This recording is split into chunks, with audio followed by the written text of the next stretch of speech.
So guys, pang low budget na bahay, baka po ito ang hinahanap nyo na example. Kagaya nga po nung ginawa ng isang foreman na ito, na isang half cladding, half concrete. So ito po, sisiyasatin natin, iisa-isahin natin dahil ibinahagi sa atin ang bawat detalye ng mga materyales na ginamit dito. Mula flooring yan, may mga tiles na po yan, double walling, kisame, cladding at mga bakal, lahat po yan ibinahagi sa atin at para mapagkwentahan nyo at mapagsiyasat nyo rin. And take note guys, talagang budget meal nga lang po talaga ang inabot ng pagpapagawa ng bahay nito kumpara sa ibang mga naipopost natin. Kaya po ito ibinahagi na inyong lingkod para mapagbasihan nyo rin sa inyong pagpapagawa ng bahay. At kung sakaling ganito rin lamang ang inyong target na bahay at ganitong sukat, ay maaaring ganito rin lamang ang aabutin ng inyong pagpapagawa. At ang kagandahan po dito, ito po ay natitirahan na at almost fully finished na. So guys, ito po ang ating topic at pag-uusapan ngayon. Ang matagumpay na pagpapagawa ng kababayan nating si Sir Wendell. At ayan nga po, ito ang kanyang simpleng pangarap na bahay na dati ay iniisip lamang at pinapangarap. Ngayon ay natitirahan na ng kanyang pamilya. So ito po talakayin at pag-usapan na agad natin yan.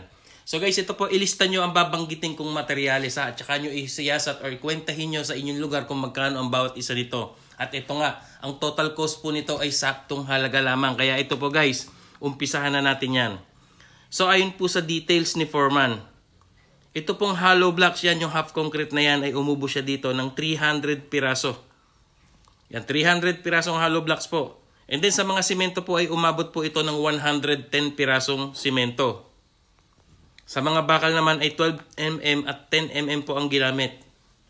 Sa 12mm ay 10 piraso. Itong 10mm naman ay 15 piraso lamang. And then sa mga buhangin ay nakapagpa-deliver po dito ng 6 cubics.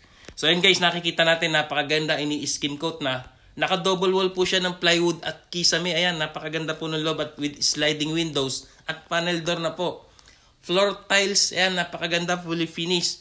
Ito po, if ever na interesado kayo kay Foreman, nasa dulo po ng video ang kanyang FB at number, or mag-comment po kayo dito, siya po ay sasagot sa inyo at mag-inquire kayo. Kaya ito po, patuloy natin guys. Ilista nyo po So guys, sa mga tiles po ay gumamit po siya dito ng 60 by 60. Kabuuan na yung kwarto, lahat po yan, pati flooring, umubos po ng 65 piraso. And then dito naman sa kanilang mga bakal, ito naman ang pag-usapan natin. Ayan, habang pinapanood po natin video na to, dito po sa mga bakal ay gumamit po ng tubular na sukat na 2x4 at 10 piraso po. Ayan, yung mga frame ng buong bahay nito. And then gumamit din po ng 2x2 na tubular, 25 piraso. And then gumamit din po ng 2x3, 15 piraso. Kabuuan ng mga nagamit na tubular. Dito po sa ginamit ng frame na bakal na yan, yung pinakakatawan niya. And then guys, sa steel trusses naman, yung pinaka-trusses ng bubong. Ito po ay gumamit sila dito ng C-Parlins na sukat ay 2x3. At ito po ay umubos ng 20 piraso. Kabuuan ng ganyang bahay.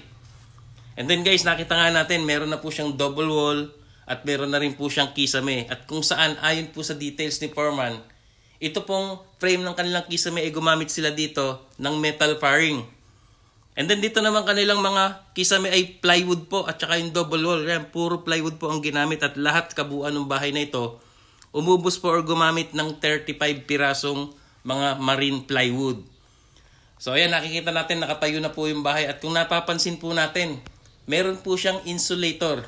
Ayan, para daw po hindi siya masyadong mainit.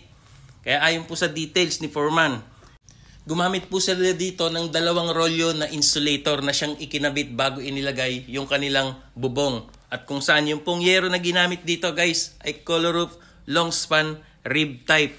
At ang kapal po nito ay 0.4. At ayon po kay Foreman, dito po ay gumamit siya dito ng 6.5 meters ang haba at nakaubos po siya dito ng 8 piraso. Yan yung pinakapaloob po niya. And then dito naman sa cladding yan, yung nakikita nating horizontal cladding na yan na nakalagay. At ito po, ayon kay Foreman, 5.5 meters po. At ito po ay 13 piraso. Ayan, nakikita natin, napakaganda na po ng loob ng bahay na ito at talagang malinis at ngayon nga nakatira na ang pamilya dito. Ayan, with panel doors, sliding windows, ito po yung kanilang pinaka-CR. Ayan, nakakisame din po yan. So ito po guys, ayon sa details ni Foreman, lahat po ng mga binanggit nating materyales dito, yung ibang maliliit po or miscellaneous ay hindi na nabanggit. Pero sa kanya pong kontrata dito, magugulat tayo ay talaga nga namang abot kaya at pangmasang halaga. So guys, about po sa sukat ng bahay na ito, ayon po kay Foreman, ito po ay 14 feet by 16 feet lamang. Ayan. Saktong sukat lamang pero napakaganda at napaka-cute, fully finished. Kinonvert po natin ito by the meters at lumalabas na 4.2 meters by 4.8 meters. Ito total of 20.16 square meters. Guys, ito ay merong isang kwarto lamang. Ayan, nakikita natin na to. Ayan, napakaganda po. And then merong isang CR. Meron din siyang kitchen at sala. And then of course, meron din po siyang terrace. Ayan, nakita naman po natin sa video. So guys, ito nga ang tanong, magkano nga ba ang kabuuang na gastos or kontrata dito ni Foreman. So tunay ngang napakasarap sa feeling ngayon ni owner na si Sir Wendell. Ang kanyang bahay na pangarap lamang noon ay dati pinapangarap lang at i-imagine. Ngayon ay nakikita na niya. At ito na nga at natitirahan niya ng pamilya ngayon.